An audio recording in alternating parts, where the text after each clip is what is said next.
District coordination committee Vehari का इजलास convener और मेंबर कौमी असम्बली सैयद साजिद मेहदी शाह की ज़ेर सदारत मुनाकिद हुआ। जोया न्यूज़ प्लस रजिस्टर्ड के विहाड़ी से ब्यूरो चीफ मौज़म गफ्फार जोया की रिपोर्ट के मुताबिक तरक्याती स्कीमों, अमनो अमान, गंदम खरीदारी और दीगर अवामी फलाह व बहबूद के मनसूबों का तफसीली जायज़ा लेने के लिए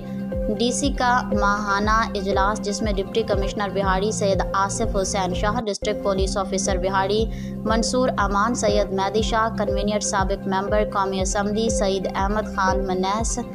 मेंबरान सूबाई असम्बली मलिक नौशेर खान लंगड़ियार, मियाँ साकिब खुर्शीद, मोहम्मद नईम खान भाभा,